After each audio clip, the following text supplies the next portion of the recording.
Gorakhpur journalist press club के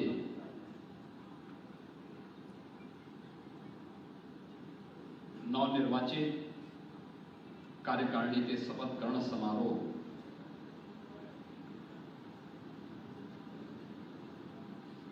में उपस्थित प्रदेश सरकार में मंत्रिमंडल के मेरे सहयोगी परिवहन मंत्री श्री दयाशंकर सिंह जी, महापौर डॉक्टर मंगलेश श्रीवास्तव जी, माननीय विधायकगण श्री राजेश त्रिपाठी जी, प्रदीप शुक्ला जी, विपिन सिंह जी, महेंद्र सिंह जी, डॉक्टर विमलेश पासवान जी, विधान परिषद सदस्य डॉक्टर धर्मेंद्र सिंह जी,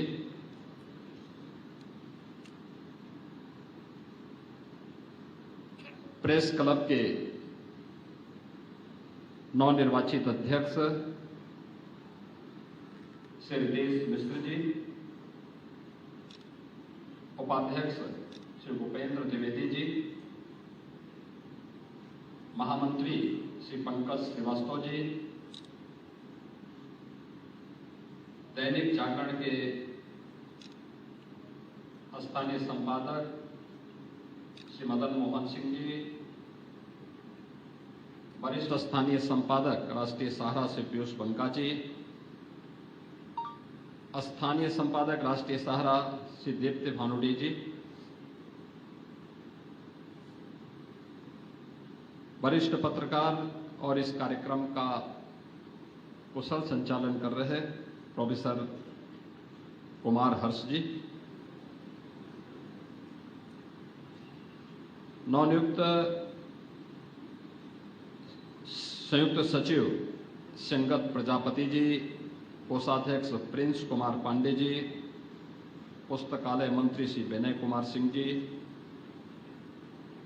कार्यकारिणी के सदस्य श्री परमात्मा राम त्रिपाठी जी, श्री राजीव कुमार पांडे जी, विवेक कुमार जी, अखिलेश और आज के यहाँ के संपादक सम्मानित श्री अखिलेश चंद जी, आज के इस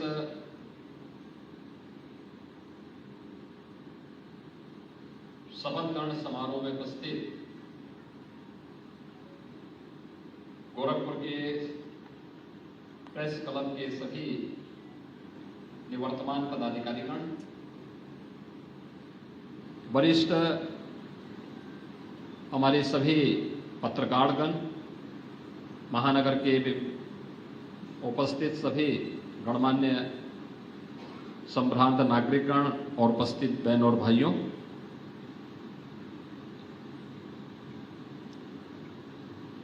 गोरखपुर जर्नलिस्ट प्रेस क्लब की इस नवनिर्वाचित कार्यकारिणी को जिन्होंने अभी शपथ ग्रहण किया है, मैं सबसे पहले इन सभी को प्रदेश सरकार की ओर से भी और अपनी ओर से भी हृदय से बधाई देता हूं, अपनी शुभकामनाएं देता हूं।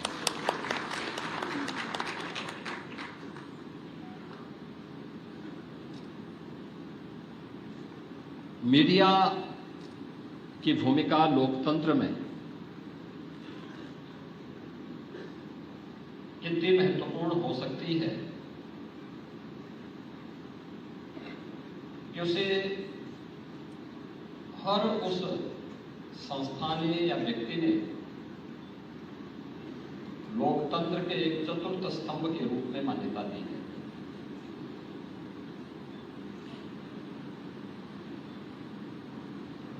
और लोकतंत्र के प्रति जो सबसे सजग प्रहरी के रूप में ध्यानाकर्षण का जो सबसे महत्वपूर्ण मुद्दा होता है, जो सभी अन्य तीन स्तंभों को किसी न किसी रूप में झकझोरता है, सही तथ्यों के नजदीक लाने का प्रयास करता है, जन सरोकार से जुड़े हुए मुद्दों जो किन्हीं कारणों से छूट जाते हैं उनसे जोड़ने का एक प्रयास करता है, तो उस महत्वपूर्ण स्तंभ का नाम है मीडिया।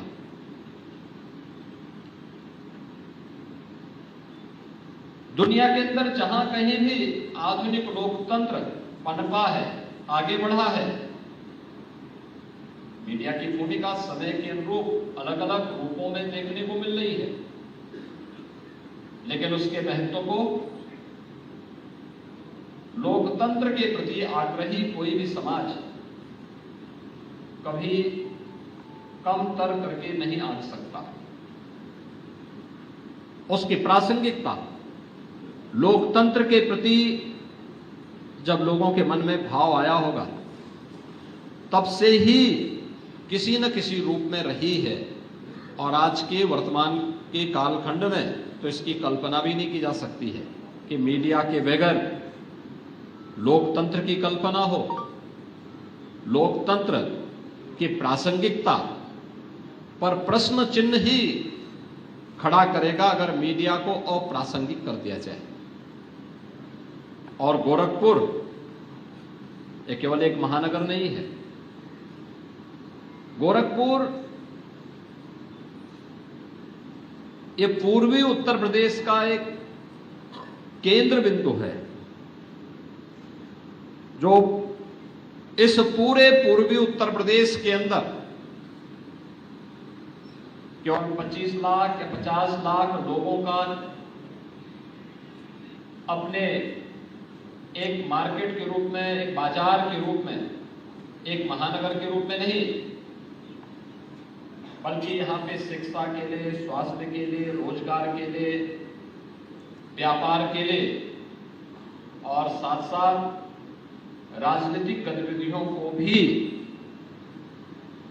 प्रभावित करने वाला एक महत्वपूर्ण केंद्र बिंदु गोरखपुर है। और इस महत्वपूर्ण केंद्र बिंदु में प्रेस क्लब में कैसे कार्यकारिणी होनी चाहिए, प्रेस क्लब सामाजिक सरोकारों से उसका क्या संबंध होना चाहिए, इन सभी मुद्दों को गोरखपुर जर्नलिस्ट प्रेस क्लब तय करता है। क्योंकि यहां पे जो कुछ आप करेंगे स्वाभाविक रूप से उसका प्रभाव जनपद पर, अगल बगल के जनपदों पर और अन्य संस्थाओं पर पड़ेगा। इसलिए एक जवाबदेह कार्यकारिणी बने, और वो जवाबदेह कार्यकारिणी जन सरोकारों के साथ जुड़ करके अन्य संस्थाओं को भी उसके साथ जोड़ने के लिए संवेदनशील बना सके, उसके प्रति समर्पित कर सके। इसमें इस नई कार्यकारिणी की भूमिका अत्यंत महत्वपूर्ण और प्रासंगिक होगी। बहनों और भाइयों, याद करिए मीडिया की भूमिका देश की स्वाधीनता आंदोलन में। ऐसे इस देश में स्वतंत्रता संग्राम सेनानी थे जिन्होंने मीडिया से ही अपने कैरियर को आगे बढ़ाने का काम किया था। राष्ट्रपिता महात्मा गांधी उनमें सबसे पहला नाम आता है। उन्होंने उस समय जो पत्रकारिता की थी, जिस प्रकार का लेखन किया था, जिस प्रकार के समाचार पत्रों को उन्होंने उस समय प्रोत्साहित किया था, यह किसी से छुपा हुआ नहीं है। लोकमान्य तिलक,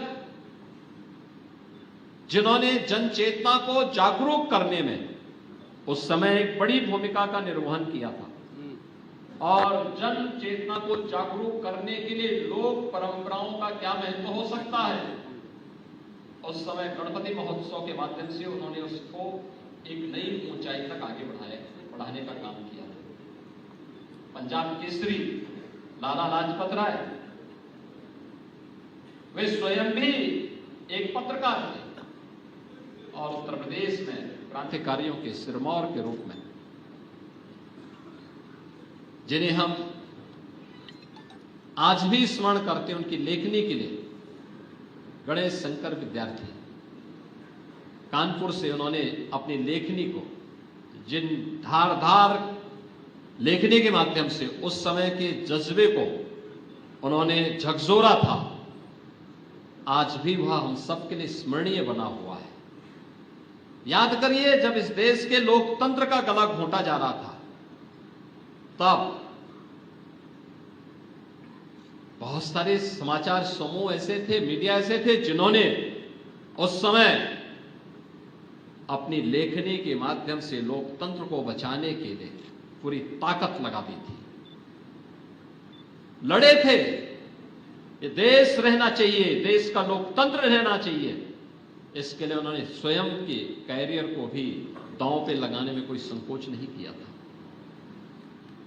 मीडिया की भूमिका हमेशा, हम लोग इस बात को मानते हैं कि यह निरंतर एक परिवर्तनशील माहौल में भी उसकी प्रासंगिकता को कभी कम नहीं किया जा सकता, और उसी प्रासंगिकता की दृष्टि से हम लोग जब इस आयोजन के बारे में मुझे जानकारी मिली तो मैंने कहा नहीं, मैं लखनऊ का कार्यक्रम 2 घंटे बाद में बनाऊंगा, लेकिन मैं एक गोरखपुर प्रेस क्लब के कार्यक्रम के साथ बहुत दिनों के बाद हम लोगों को इस प्रकार के आयोजन के साथ जुड़ने का अवसर प्राप्त हो रहा है, तो इस कार्यक्रम में जरूर मैं भाग लूंगा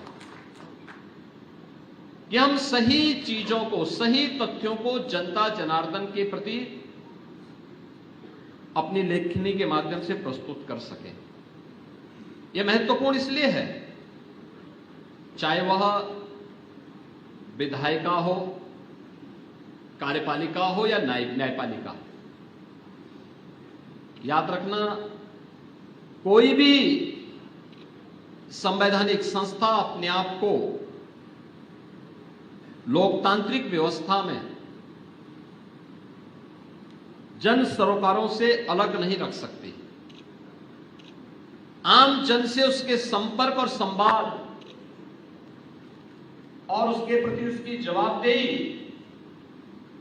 उसकी संवेदनशीलता और उसकी कार्य पद्धति के माध्यम से दिखते हैं और दिखने चाहिए। लोकतंत्र नहीं होता तो क्या देश के अंदर राज्य विकास के प्रति और लोक कल्याण के प्रति एक सरकार पूरी संवेदनशील तरीके से निर्णय करते हुए आगे बढ़ाने का काम कर रही है? क्या ये हो पाता? क्या देश के अंदर 25 करोड़ लोग गरीबी रेखा से उभर पाए होते, जिन्हें पिछले 10 वर्षों के अंदर शासन की विभिन्न वेलफेयर स्कीम के माध्यम से जोड़ करके उनके जीवन में व्यापक परिवर्तन करने का काम किया गया? लोकतंत्र नहीं होता तो क्या हम देश के अंदर गांवों के लिए, गरीबों के लिए, किसानों के लिए, नौजवानों के लिए, महिलाओं के लिए बनने वाली इन योजनाओं को इतने प्रभावी तरीके से प्रस्तुत कर पाते? संभव तो नहीं होता। अगर केवल एक पोलित ब्यूरो होता, एक दलीय व्यवस्था होती, कोई राजतंत्र होता, उनके अपने एजेंडे होंगे। बहुत सारे राजतंत्र ऐसे भी रहे हैं जिनके लोकतंत्र के साथ, उन मूल्यों के साथ उन्होंने अपने आप को जोड़ने का प्रयास किया, एक नैतिक बल से उत्प्रोत होने का प्रयास किया, लेकिन फिर भी लोकतंत्र में तो केवल जनता जनार्दन की ही आवाज सुनी जानी है। कोई भी सरकार उसको नजरअंदाज नहीं कर सकती, उससे अपने आप को अलग नहीं कर सकती, और अगर कोई करेगी 1 साल 2 साल, अंततः 5वें वर्ष तो उसे फिर वहीं पे आना है जिस जनता के द्वारा उसको चुन करके, जो जनता जनार्दन उसे चुन करके भेजती है।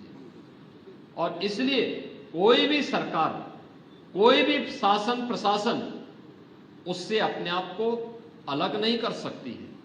उन स्थितियों में मीडिया के द्वारा जो भी बातें उस तक पहुंचाने के प्रयास होंगे या होते हैं, उसका अपना एक महत्व हो जाता है।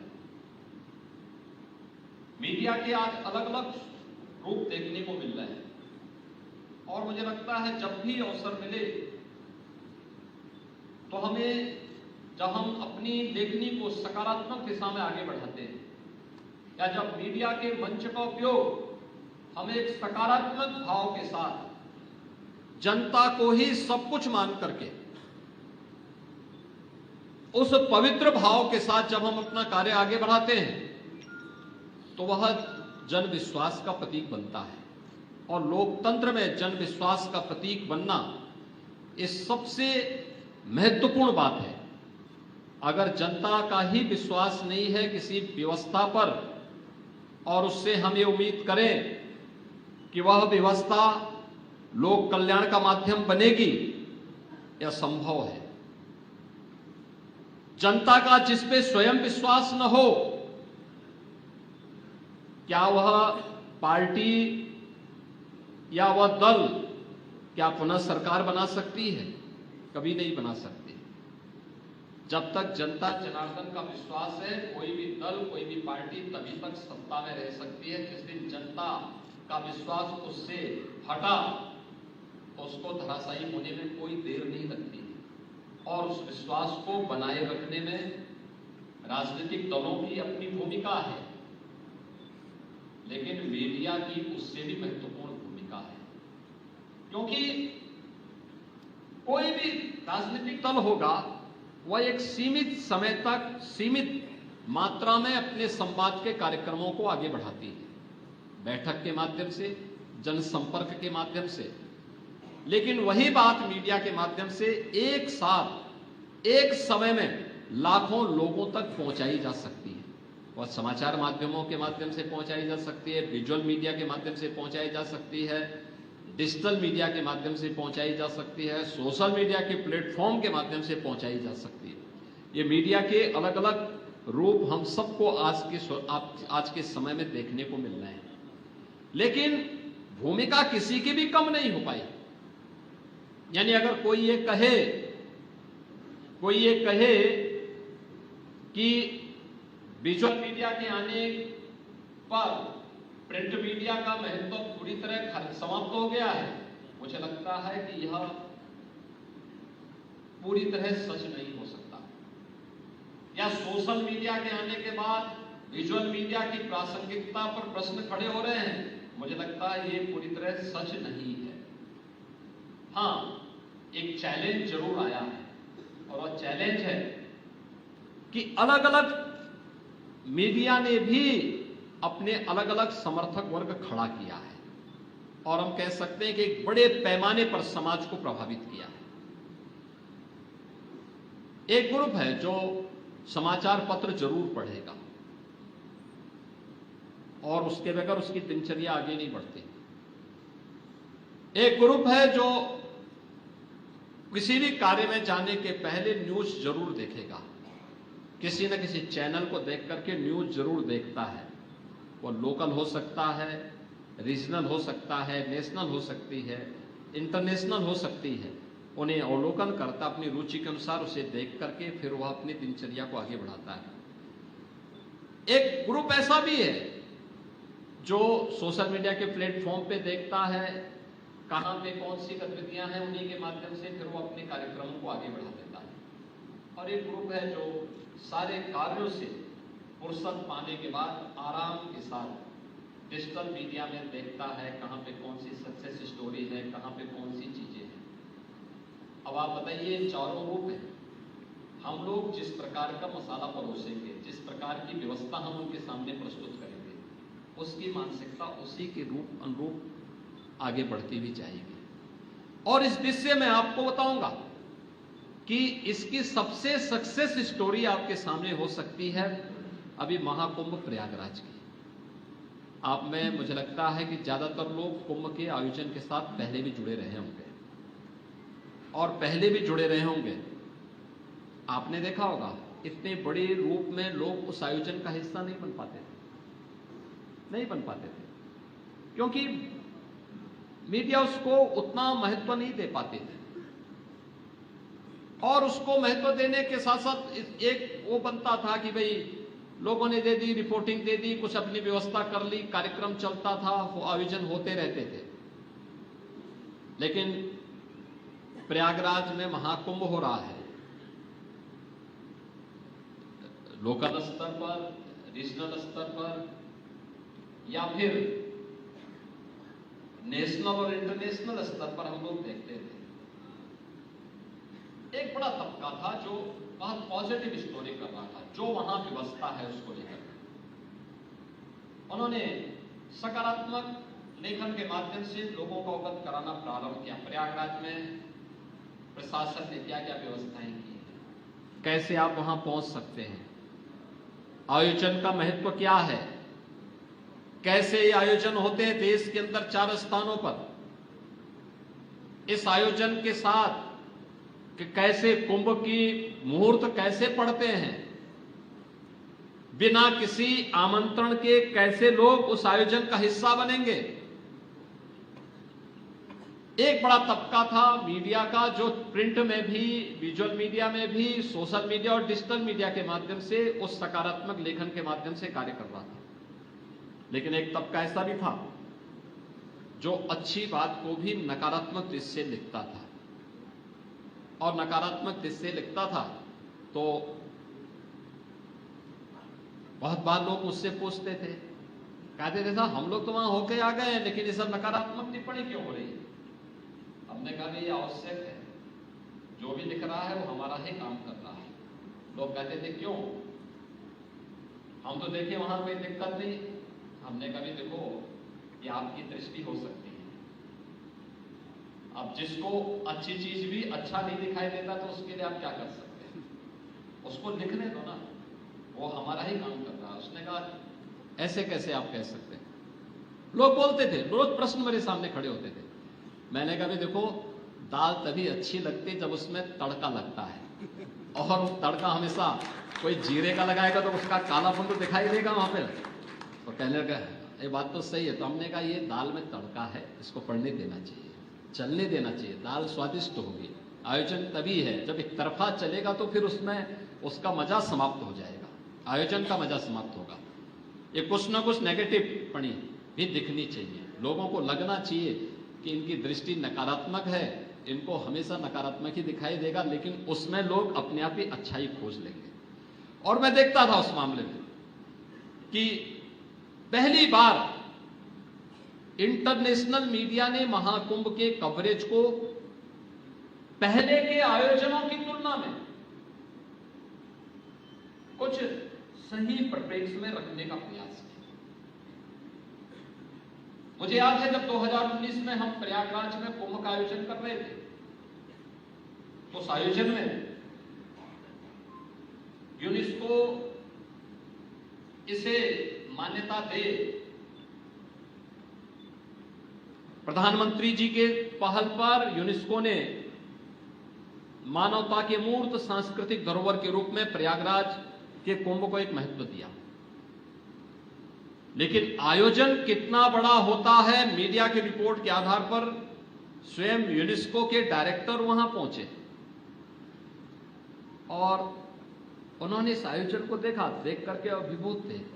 उन्होंने कहा सचमुच हम लोग तो पिछले 1 वर्ष से प्रयागराज के अंदर जब महाकुंभ की आहट सुनाई दी थी तो हम तो पर्यावरणीय मुद्दों को लेकर के, जल की शुद्धि को लेकर के इस बात से चिंतित थे कि क्या परिणाम होंगे अगर यहां पे 24 करोड़ या 30 करोड़ लोग आज गए तो। लेकिन हम अभिभूत थे कि हमारी टीम जहां भी काम करती थी, जहां भी जाती थी, पर्यावरण का कोई इश्यू हमें नहीं देखने को मिला, कहीं नहीं देखने को मिला। और उसने कहा सचमुच अब हमें लगता है कि यूनेस्को ने 2019 में इस आयोजन को दुनिया के सबसे बड़े सांस्कृतिक आयोजन के साथ जोड़ करके मानवता के अमूर्त सांस्कृतिक धरोहर के रूप में जो मान्यता दी थी वो सही किया था। ये सचमुच उसका हकदार थी, उससे पहले ही उसको यह अधिकार उसका मिल जाना चाहिए था। हम लोग देख रहे थे तमाम इंटरनेशनल मीडिया जो एकदम नकारात्मक भाव के साथ इस आयोजन के साथ पहले जुड़ती थी, गंदगी को दिखाती थी, अव्यवस्था को दिखाती थी, भगदड़ को दिखाती थी, अराजकता को दिखाने का कार्य करती थी। कहीं अच्छा भी हो रहा है तो उसको नकारात्मक दृष्टि से दिखाने का प्रयास करती थी। उसके बारे में तमाम प्रकार की नेगेटिव टिप्पणी करती थी कि महाकुंभ में तो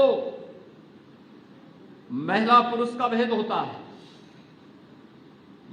यानी कुंभ के आयोजन में तो उनके द्वारा टिप्पणियां की जाती थी कि कुंभ के आयोजन में जाति भेद होता है, क्षेत्र भेद होता है, भाषा के आधार पर भेदभाव होता है, इस प्रकार की टिप्पणियां की जाती थी। लेकिन पहली बार उनको लिखने के लिए मजबूर होना पड़ा कि दुनिया का यह सबसे बड़ा आध्यात्मिक और सांस्कृतिक आयोजन बना, क्योंकि कोई भेदभाव नहीं।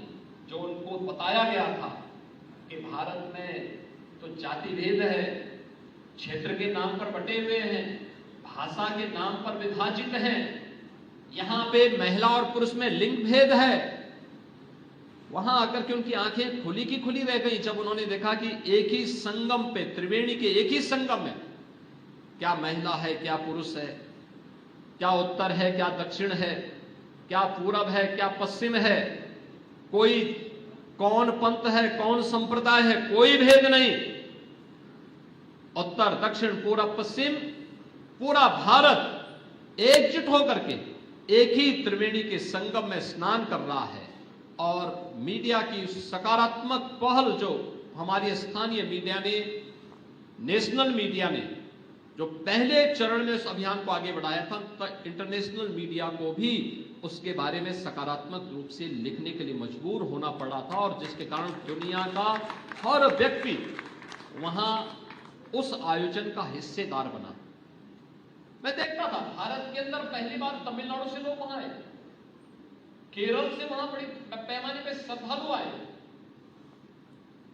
और अभी आपने देखा होगा वेस्ट बंगाल में यूपी 25 करोड़ की आबादी, 25 करोड़ की आबादी में होली सकुशल संपन्न हुआ, लेकिन वेस्ट बंगाल में कई जगह उपद्रव हुए होली के दिन, और होली के दिन उस उपद्रव को न संभाल पाने वाले लोग प्रयागराज के महाकुंभ को मृत्यु कुंभ कहते थे। लेकिन हम लोगों ने कहा है मृत्यु नहीं, ये तो मृत्युंजय महाकुंभ है। सबने अपनी मृत्यु पर भी जय प्राप्त की, विजय प्राप्त की है, और इसलिए मृत्युंजय महाकुंभ है ये। इस कुंभ ने साबित किया है वेस्ट बंगाल से प्रतिदिन 45 दिनों के आयोजन में 50,000 से लेकर के 1 लाख श्रद्धालु प्रतिदिन इस आयोजन का हिस्सा बना था, इस आयोजन का हिस्सा बना था। यानी इतने बड़े पैमाने पर श्रद्धालु वहां से आ रहे थे, क्या उत्तर, क्या दक्षिण, क्या पूरब, क्या पश्चिम, और दुनिया के अंदर भी 100 से अधिक देशों ने इस कार्यक्रम में भागीदारी की। 74 देशों के तो एम्बेसडर और हाई कमिश्नर इस आयोजन का हिस्सा बने थे। 12 देशों के राष्ट्राध्यक्ष या फिर वहां सरकार के मंत्री इस आयोजन का हिस्सा बने थे। अन्य देशों से श्रद्धालु आए थे। हम देख रहे थे कि अप्रवासी भारतीयों में कितनी ललक थी, 90 साल 95 साल की उम्र में उनकी इच्छा सब एक बार संगम तक हम पहुंच जाए। एक बार पता लगा व्हील चेयर में चल रहे हैं, लेकिन फिर भी हम बोलते थे भाई कुछ पैदल चलना पड़ सकता, चले जाएंगे। अरे आप व्हील चेयर में कैसे चले जाएंगे आप? नहीं, बस हमें प्रयागराज तक पहुंचवा दीजिए, बाकी हम लोग चले जाएंगे। यानी ये जो भाव था, ये भाव दिखाता है कि कितनी बड़ी ताकत मीडिया के पास है कि पूरी दुनिया को वह महाकुंभ का इस बड़े आयोजन में इस समागम का हिस्सा बनाती है। और मीडिया की उस सकारात्मक लेखनी ने सचमुच मानवता के मूर्त सांस्कृतिक धरोहर के रूप में महाकुंभ को स्थापित करके 66 करोड़ से अधिक श्रद्धालुओं को प्रयागराज नहाने में मदद की है। अगर मीडिया नहीं होता, सरकार कितना प्रचार करती, कहां देश के अंदर कुछ राज्यों में अपने मंत्रियों को भेजा था, और मंत्रियों को भी भेजा था कि भाई आप जा रहे हैं तो संबंधित राज्य के मुख्यमंत्री और वहां के माननीय राज्यपाल को आमंत्रण दे देना, हो सके एक प्रेस कर लेना, लेकिन उससे एक सकारात्मक स्वरूप देकर के कैसे आगे बढ़ाने का काम किया। इतने बड़े आयोजन के रूप में, दुनिया के सबसे बड़े आयोजन के रूप में बदलने का काम मीडिया की सकारात्मक लेखनी ने किया। और जब कोई आयोजन बड़ा होता है तो उसके भी परिणाम बहुआयामी होते हैं। इस समाज को जोड़ने का तो आधार बना, एक भारत श्रेष्ठ भारत का तो आधार बना ही, लेकिन संस्कृति भी समृद्धि का कारण बन सकती है। आस्था भी आजीविका का माध्यम बन सकती है।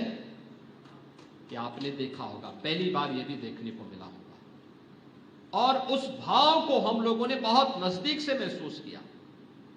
और मैं तो बार बार इसीलिए कहता था, जो जैसे देखने के लिए आया था उसको उस प्रकार की दर्शन महाकुंभ के आयोजन के साथ हुए थे। जिसने जैसा देखा उसको ऐसे भाव, जिस भाव के साथ गया था उस भाव के रूप में उसको वह नजारा वहां देखने को मिलना है। लेकिन मीडिया की भूमिका थी, मीडिया ने उसे सकारात्मक रूप से आगे बढ़ाया। मीडिया की समाज के प्रति जन जागरण में बड़ी भूमिका हो सकती है, और उस भूमिका के साथ मुझे लगता है कि आज के दिन पर उसकी सबसे बड़ी आवश्यकता है, क्योंकि सोशल मीडिया प्लेटफॉर्म आज की युवा पीढ़ी उसका उपयोग बेहतर तरीके से कर रही है। उसके पास कम समय होता है कि वह टेलीविजन देख सके या न्यूज़पेपर का अवलोकन कर सके। वह डिजिटल फॉर्म में सभी न्यूज़पेपर भी हैं, चैनल भी हैं, उन सबको उसके माध्यम से वो देखता है, अपने अनुसार उसका अवलोकन भी करता है, उसकी समीक्षा भी करता है। बहुत सारे लोग इस प्रकार के प्लेटफॉर्म का दुरुपयोग भी कर देते हैं, नकारात्मकता फैलाने में, समाज के प्रति विद्वेष का भाव पैदा करने में, राष्ट्र की जन चेतना को झकझोरने की बजाय उसको नेगेटिव दिशा में, एक नकारात्मक दिशा में भी ले जाने का कुछ प्रयास करते हैं। लेकिन उससे इतर हमें एक सकारात्मक भाव के साथ एक चौथे स्तंभ बन करके उस भूमिका को, अगर हम भी जिस भूमिका के लिए मीडिया जानी जाती है, उस भूमिका के साथ हम अपने इस कार्यक्रम को प्रभावी ढंग से आगे बढ़ाएंगे तो यह न केवल लोकतंत्र के लिए बल्कि देश की सुरक्षा के लिए, संप्रभुता के लिए और एकता के लिए भी एक बड़ा कार्य होगा। मीडिया की सकारात्मक भूमिका को आगे बढ़ाने में एक प्लेटफॉर्म का काम संबंधित मीडिया ग्रुप तो करते ही है, लेकिन विभिन्न मीडिया ग्रुप से जुड़े हुए पत्रकार भी, उनके संपादकगण भी और बहुत सारे स्वतंत्र पत्रकार भी एक मंच पर आ सके, एक प्लेटफॉर्म उन्हें बैठने के लिए प्राप्त हो सके। हर जनपद में राज्य सरकार के द्वारा अपना सूचना विभाग भी गठित होता है।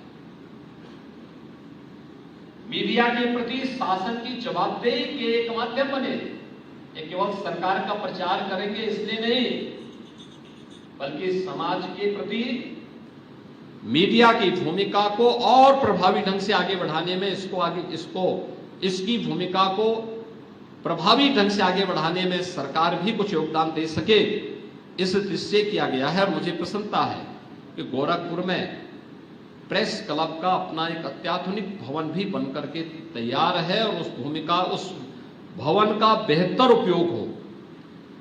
एक केवल मीडिया से जुड़े हुए, विभिन्न मीडिया ग्रुप से जुड़े हुए वरिष्ठ पत्रकारगण, स्वतंत्र पत्रकार, समाज से जुड़े हुए, विभिन्न तबके से जुड़े हुए अन्य गणमान्यों की उपस्थिति वहां पर हो, समय समय पर हम लोग उस प्लेटफॉर्म का उपयोग जन चेतना को जागरूक करने में कर सकें। आवश्यकता पड़ती है तो वहां पर हमें कभी कभी राज्य शासन से जुड़े हुए वरिष्ठ नौकरशाहों को भी किसी एक स्पेसिफिक विषय को लेकर के वह यानी राज्य शासन से जुड़े हुए मंत्रियों को भी, केंद्रीय सरकार से जुड़े हुए मंत्रियों को भी, केंद्र शासन से जुड़े हुए विभिन्न मंत्रालयों से जुड़े हुए सचिवों को भी, विभिन्न देशों के जो राजदूतावास हैं उनके अधिकारियों को भी इसमें आमंत्रित करके एक डिबेट को, एक चर्चा परिचर्चा को आगे बढ़ाने के लिए अपने आप को तैयार करना चाहिए। स्वस्थ लोकतंत्र की सबसे बड़ी ताकत है संवाद। अगर हमारा संवाद बाधित होगा तो निश्चित है वहां से संघर्ष शुरू होगा। वो एक संघर्ष की शुरुआत होती है और संघर्ष हर हाल में टलना चाहिए, हो सके तो टालने का प्रयास करना चाहिए। लेकिन जब असंभावी हो तो तभी उस दिशा में कदम आगे बढ़ाने चाहिए, अन्यथा उसको टालने के प्रयास होते रहने चाहिए। और वह भाव, मुझे लगता है कि डायलॉग से बड़ी समस्या का समाधान हो सकता है। मुझे याद है जब उत्तर प्रदेश के अंदर, उत्तर प्रदेश पहला राज्य था जिसने अनावश्यक शोरगुल को रोकने के लिए धर्मस्थलों से माइक उतारने के लिए एक व्यवस्था बनाई। 4-5 जगह से इस प्रकार के शोरगुल हो रहे थे। कोई कहता था हम चौराहे पे करेंगे, कोई कहता था हम फलानी जगह ये करेंगे, कोई गलत तरीके से अफवाह फैलाने में ही लगे हुए थे। मैं एक दिन रात्रि को अधिकारियों की बात सुनता था, रात 10 बज रहे थे। मैंने पहले ही एनआईसी से कहा था कि रात 10 बजे मैं कुछ अधिकारियों के साथ बातचीत करूंगा। मैंने वो सूची उनको उपलब्ध करवाई। ठीक 10 बजे मैंने कहा आप सबने अपनी बात बोल ली? उन्होंने कहा हाँ। मैंने कहा चलिए मेरी एक वीडियो कॉन्फ्रेंस है, आप सब उसमें बैठे मेरे साथ। उनको भी नहीं पता था कि मुझे क्या बोलना है। मैं वहां गया, मैंने कुछ चुनिंदा अधिकारी थे, जिले के भी नहीं थे, वे रेंज स्तर के थे और जोन स्तर के थे। मैंने कहा भी देखो 10 से 11 बजे तक मेरी पीसी चलेगी और 11 से 12 आपको करना होगा। 12 से 1 वे लोग, फिर जो जिले के लोग होंगे वे लोग करेंगे। अब क्या करना है मैं नोट करूंगा। मैंने कहा जितने भी अनावश्यक शोरगुल है ये सब हटना है और ये कल मॉर्निंग से लेकर के परसों मॉर्निंग तक सारा कार्य होना है। तो मैंने 1-2 लोगों से पूछा, मैंने कहा संभव है? उन्होंने कहा साहब बहुत कठिन है। मैंने कहा क्यों कठिन है? उन्होंने कहा साहब ये कैसे हो सकता है? मैंने कहा इतना बड़ा तंत्र क्यों है? उन्होंने कहा है लेकिन साहब संभव नहीं दिखता है। मैंने कहा संभव बनाने के लिए ही मैं जुड़ा हूं और संभव की भाषा है संवाद। उन्होंने कहा संवाद? मैंने कहा हाँ। कल सुबह जाइए और 2 काम होंगे। कोई भी धर्मस्थल माइक बजाएगा तो अपनी परमिसेस के अंदर बजाए, उसकी आवाज उसके परिसर के बाहर नहीं आनी है। आएगी तो फिर जवाबदेही तय होगी। लेकिन इसके लिए पहले आप उनको समझाइए, बताइए। कोई बीमार आदमी होगा, कोई बुजुर्ग आदमी होगा, कोई हो सकता है कि किसी व्यक्ति को अच्छा नहीं लग रहा होगा, उन भावनाओं को भी हमें सम्मान देना होगा। और ये कार्य होगा अगले 24 घंटे के अंदर। आप सभी इस पोर्टल पर अपनी रिपोर्टिंग करेंगे। आपने देखा होगा 48 घंटे के अंदर उत्तर प्रदेश से सारा शोरगुल समाप्त हो गया। ये संवाद की भाषा है। अगर हम जबरदस्ती पहले चरण में संवाद की बजाय संघर्ष मोड़ लेते, क्या ये संभव हो पाता? नहीं हो पाता, कभी नहीं हो पाता। कानून व्यवस्था की स्थिति खराब होती है। सुशासन के लिए अच्छी कानून व्यवस्था चाहिए। लेकिन उसकी पहली शर्त संवाद है। लोकतंत्र की पहली भाषा, पहली जो शर्त है वो संवाद है। हम जबरन अपनी बात को किसी पे थोप नहीं सकते, लेकिन संवाद से बड़ी समस्या का समाधान कर सकते हैं। और जब भी हम संवाद की भाषा से अपने आप को अलग करते हैं तो वह एक नए संघर्ष को बढ़ावा देती है। उस संघर्ष से बचने की आवश्यकता है। और मीडिया उस संवाद की भाषा को अगर प्रभावी ढंग से आगे बढ़ाएगी और फिर उस समय उन बातों को आगे बढ़ाएगी तो बहुत सारे कंफ्यूजन जो होते हैं स्थानीय स्तर पर,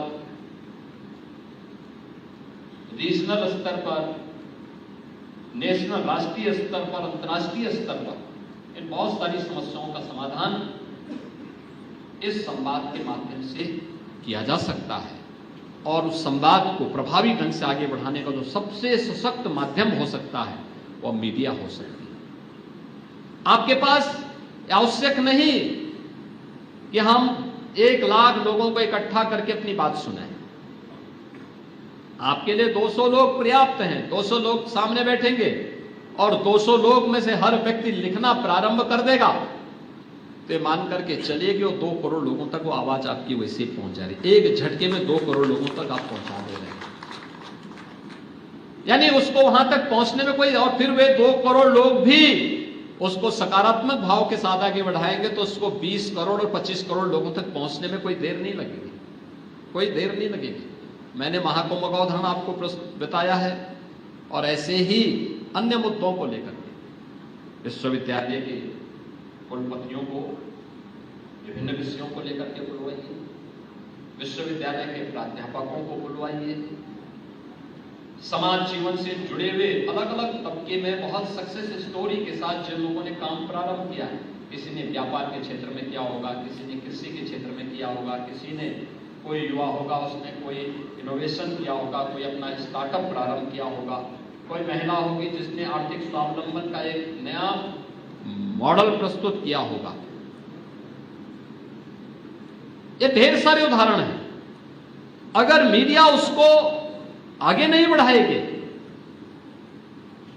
तो प्रतिभा दब जाएगी। उस प्रतिभा से प्रेरणा प्राप्त करने वाला जो बड़ा तबका है वह आगे नहीं बढ़ सकता है। और याद रखना, एक समय के बाद प्रतिभा को थोड़ा भी रास्ता मिलेगा तो वो अपना रास्ता स्वयं तय कर लेता। थोड़ा सा सरकार का संबल मिले या फिर समाज का संबल मिलता तो अपना रास्ता स्वयं आगे बढ़ा देता है। मुझे याद है कोविड कालखंड था, मैं झांसी गया था। झांसी की 5-6 महिलाएं वे मुझे एक कार्यक्रम में मिली। उन्होंने कहा साहब कोई काम धाम हमें मिल जाता है। तो मैंने कहा कौन क्लास तक पढ़ाई की है? तो कोई 5वीं पास था, कोई 8वीं पास था। मैंने कहा भाई 5वीं 8वीं पास आप काम क्या कर रहे हैं? लेकिन मैं नाम ही नहीं कह सकता। मैंने कहा ठीक है हम इसमें बात करते हैं। तो मैंने वहां पे गया तो एक अधिकारी वहां पे थे। मैंने कहा भाई इनके लिए कोई काम था चेक करो। उसी समय कार्रवाई प्रारंभ हुई। वहां पे 6 लोगों से बनाया गया बलिनी मिल्क प्रोड्यूसर दुग्ध समिति एक बनाई गई वहां पे बुंदेलखंड के लिए। और आप देखें कि उस दुग्ध समिति ने कितना अच्छा काम किया है। 5वीं पास और 8वीं पास महिलाएं बुंदेलखंडी के अलावा किसी भाषा में बोल नहीं सकती, लेकिन अभिनंदनीय कार्य किया। आज उनके पास 61,000 सदस्य हैं, 1500 करोड़ रुपए का उनका टर्नओवर है और 125 करोड़ का नेट प्रॉफिट भी है। करने की इच्छा शक्ति होनी चाहिए। और उसी तर्ज पर और एक मॉडल बना यूपी के अंदर भी, हाँ महिलाएं भी इस क्षेत्र में काम कर सकती हैं। अब आगरा में भी एक मिल्क प्रोड्यूसर तैयार हो गया है। वो उससे भी अच्छा काम कर रहा है, और केवल महिलाएं। इस सक्सेस स्टोरी को अगर हम लिखेंगे नहीं तो अन्य क्षेत्र की महिलाएं कैसे काम कर रही हैं, उनको पता ही नहीं होगा, उनको पता ही नहीं होगा। उनको एक रास्ता दिखाने की आवश्यकता, और रास्ता समाज को दिखाना चाहिए। समाज के प्रति हम सबकी जवाबदेही है, वो विधायिका हो, कार्यपालिका हो, न्यायपालिका हो या मीडिया हो, हम सबकी जवाबदेही, क्योंकि इसी समाज ने हमें एक मंच दिया है, इसी समाज ने हमें आगे बढ़ने के लिए एक अवसर दिया है, तो समाज के प्रति हमारी कुछ जवाबदेही तो होगी। उस जवाबदेही के लिए हम लोग कार्य कर सकेंगे। मुझे याद है आज से लगभग 15 वर्ष पहले की एक घटना, गोरखपुर की। गोरखपुर देखिए, कोई काम छोटा और बड़ा नहीं होता, कोई काम छोटा बड़ा नहीं होता। मैं उस दिन इस बात को मान लिया, व्यक्ति की सोच उसे छोटा और बड़ा बना दी। एक नौजवान मेरे पास आया, और वो 15 वर्ष पहले की घटना, वो मेरे पास आया। उसने कहा साहब, जो है मैंने पेट्रोली ब्लॉक में गीता के पीछे एक गांव का उसने जिक्र किया, कहा वहां पे मैंने उसने मुझे ये नहीं कहा कि मैंने रेडीमेड गारमेंट्स का एक वो बनाया है। उसने कहा साहब मैं कुछ सिलाई की मशीन खरीदा हूं और वहां पर टेलरिंग का काम कर रहा हूं, मैं चाहता हूं आप मेरे उसका उद्घाटन कर देते। तो मुझे लगा यार, मैं तो सांसद हूं, अब टेलर मशीन का उद्घाटन करने के लिए मैं जाऊंगा, लेकिन मैंने उसको मना नहीं किया। मैंने कहा तुम काम शुरू करो, मैं किसी दिन आता हूं। यद्यपि मैं टालने के लिए बोला था,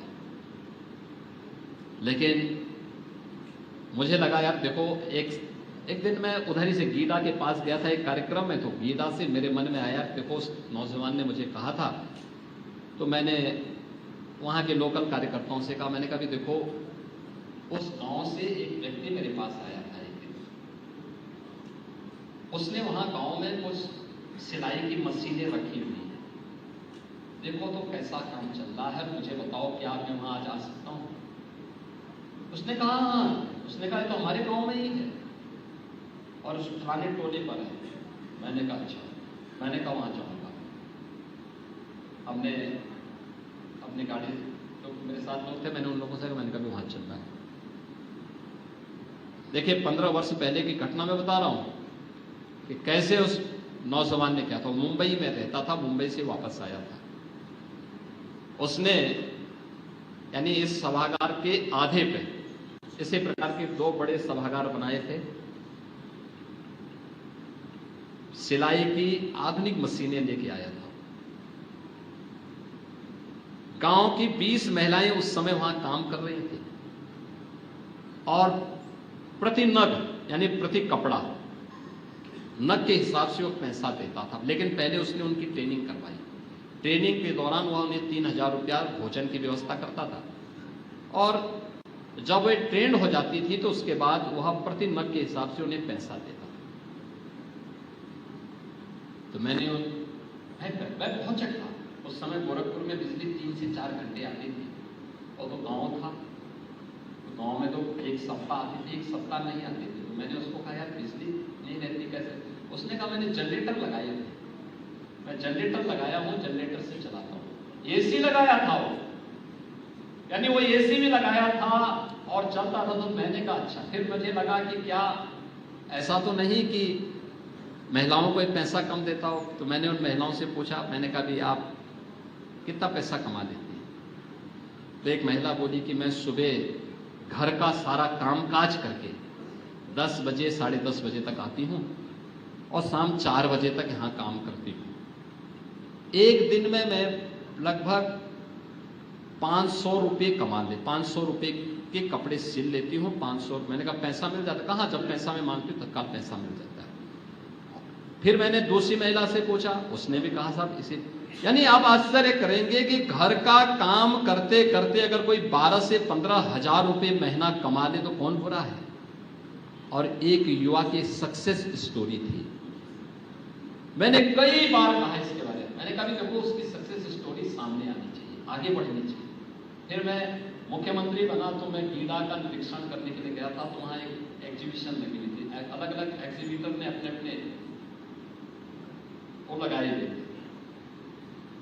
तो मैंने कहा वो नौजवानों को जवाब देख दिया, मैंने कहा भी कैसे चला? उसने कहा साहब तो मार्केट में सप्लाई करता हूँ, रॉ मटेरियल मार्केट से लाता हूँ और मार्केट में फिर उसको मैं बना करके देता हूँ।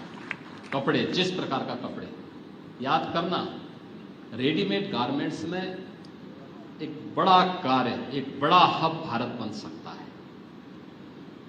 आधी आबादी जो घर गृहस्थी का काम करने के बाद 4 से 6 घंटे निकाल करके प्रतिदिन अपनी आमदनी को ही बढ़ा सकती है और भारत को रेडीमेड गारमेंट्स का दुनिया का सबसे बड़े हब के रूप में बदल सकती है। आपके सामने बांग्लादेश और वियतनाम 2 देश हैं। बांग्लादेश की आबादी कुल 16 करोड़ और इंटरनेशनल ब्रांड जहां भी आप देखेंगे, कहीं भी दुनिया के अंदर आप जाएंगे, रेडीमेड गारमेंट्स में बांग्लादेश का प्रोडक्ट आपको मिलेगा। अब तो उनका मति मर गया है कि उन लोगों ने वहां बांग्लादेश में अशांति पैदा कर दी, अव्यवस्था पैदा कर दी, तो उसके साथ ही उनकी ब्रांड भी समाप्त हो जाएगी, क्योंकि जब अशांति होगी तो कुछ भी काम नहीं हो सकता। लेकिन कितने बड़े रोजगार का माध्यम बना था, उसकी कीमत में लोग आज नहीं समझते। ऐसे वियतनाम दुनिया के अंदर क्षेत्र में आगे बढ़ चुका है, लेकिन ये तभी होगा किसी भी सक्सेस स्टोरी को मीडिया प्लेटफॉर्म के माध्यम से हाईलाइट करना, आगे बढ़ाना, उन लोगों को सम्मान देना जिन लोगों ने इस फील्ड में काम किया है, और फिर उन्हें हम उस सक्सेस स्टोरी को आप बुलाइए ना, कभी प्रेस क्लब में बुलाइए, अपनी टूटी फूटी भाषा में बोले हो, बताएं तो आप उसको अपनी भाषा दीजिए, अपने शब्द उसके साथ पिरोइए और फिर हाईलाइट करिए उसके चित्रों के साथ। बताइए देश को, बताइए समाज को कि देखिए आपके बीच में भी ऐसे ऐसी मणियां मौजूद हैं जो समाज को एक नई दिशा दे सकती है। और वह जब कार्य हम करेंगे तो सचमुच समाज के विश्वास पर हम खरा उतरेंगे और समाज हम पर विश्वास करेगा। जो जन सरोकार हमारा है, उस जन सरोकार के साथ हम जुड़ करके आगे बढ़ने का काम कर सकते हैं। मुझे बहुत अच्छा लगा जब यहाँ पे रितेश जी अपने यहाँ पर उन्होंने अपने प्रस्तावना उद्बोधन में उन्होंने इस बात का उल्लेख किया कि हम चाहते हैं संवाद की इस भाषा को आगे बढ़ाएं, एक डायलॉग प्रारंभ हो,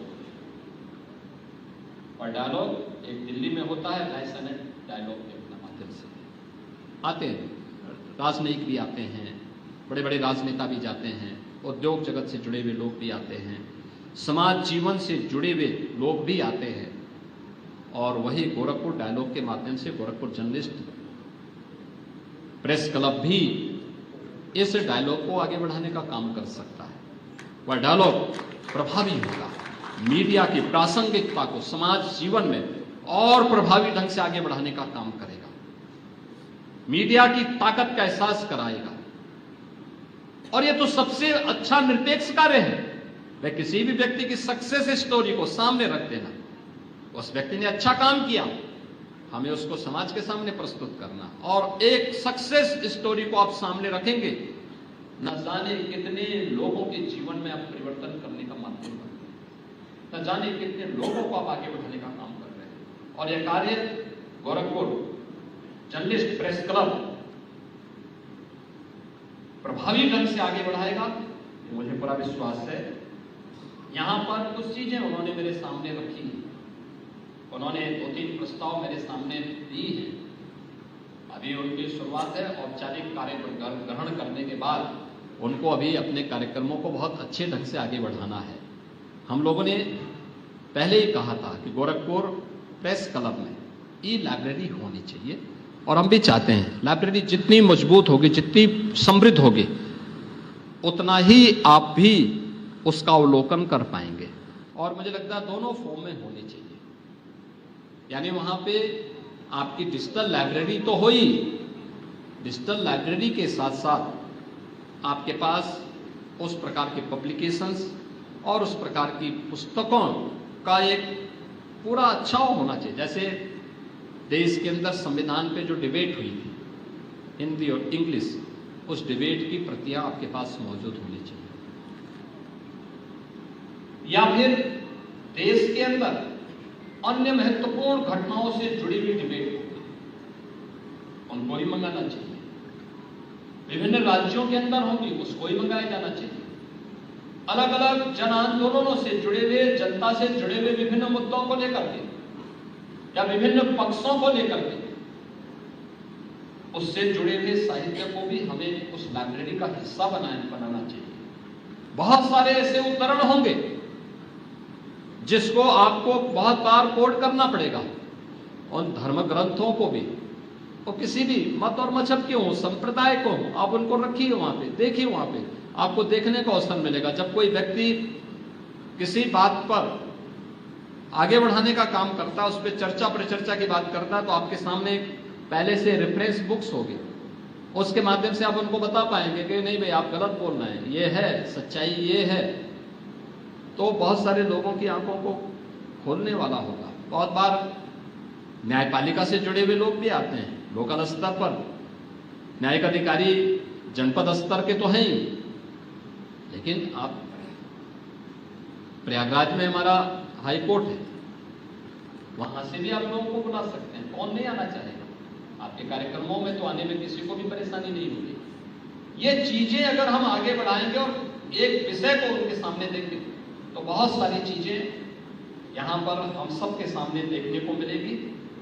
मैं जो निर्वाचित गोरखपुर जर्नलिस्ट प्रेस क्लब के जो हमारे पदाधिकारी हैं, उन सबको इस बात के लिए आश्वस्त करता हूं कि एक नए डायलॉग को स्थापित करने के लिए, मीडिया की इस सकारात्मक भूमिका को आगे बढ़ाने के लिए जिस भी प्रकार के सहयोग की आवश्यकता पड़ेगी, सरकार आपके साथ खड़ी होगी। क्योंकि वह अंततः समाज से जुड़ा हुआ कोई भी कार्य इस सरकार का ही कार्य होता है। यह आवश्यक नहीं कि सरकार के एजेंडे के अनुसार आप चले, लेकिन हां, जो भी इस प्रकार की पहल होगी जिससे समाज का कल्याण का मार्ग प्रशस्त होता है, उसमें सरकार की पूरी सकारात्मक भूमिका के साथ सहयोग उन सभी संस्थाओं को और उन सभी संगठनों को प्राप्त होगा जो इस भावना के साथ अपने कार्यक्रम को आगे बढ़ा रहे हैं। आपने पत्रकारिता से जुड़े हुए और पत्रकारों से जुड़े हुए विभिन्न मुद्दों की ओर ध्यान आकर्षित किया है। मैं उन पर हम लोग सहानुभूतिपूर्वक विचार करते हुए आगे बढ़ाने का काम करेंगे। मैं एक बार फिर से आप सभी नवनिर्वाचित पदाधिकारियों को, श्री रितेश मिश्र जी को, भूपेंद्र द्विवेदी जी को, पंकज श्रीवास्तव जी को, अंगद प्रजापति जी को, प्रिंस कुमार पांडे जी, विनय कुमार सिंह जी, परमात्मा राम त्रिपाठी जी, राजीव कुमार पांडे जी, विवेक कुमार जी, इन सभी को यहाँ पर इस नवगठित प्रेस क्लब के पदाधिकारी के रूप में हृदय से बधाई देता हूं, आपका अभिनंदन करता हूं और आपके प्रति अपनी शुभकामनाएं व्यक्त करते हुए विश्वास करता हूं कि मीडिया की इस प्रभावी भूमिका को, लोकतांत्रिक मूल्यों को बनाए रखते हुए आप आगे बढ़ाएंगे। इस विश्वास के साथ आप सबके प्रति मेरी मंगल में शुभकामनाएं हैं। धन्यवाद। जय हिंद।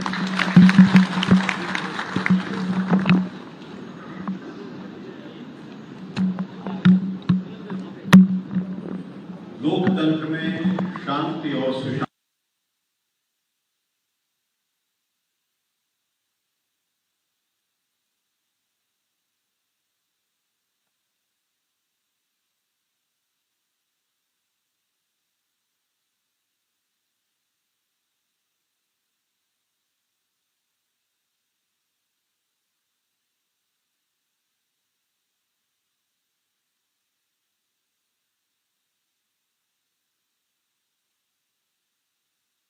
मीडिया की भूमिका लोकतंत्र में कितनी महत्वपूर्ण हो सकती है कि उसे हर उस संस्था ने या व्यक्ति ने लोकतंत्र के एक चतुर्थ स्तंभ के रूप में मान्यता दी है।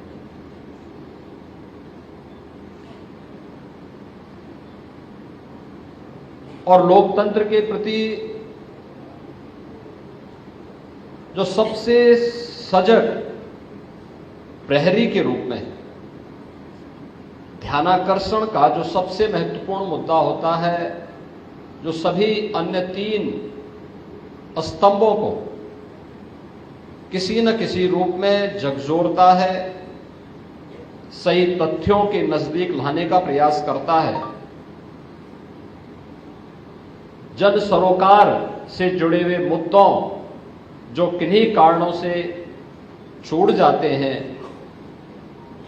उनसे जोड़ने का एक प्रयास करता है। तो उस महत्वपूर्ण स्तंभ का नाम है मीडिया।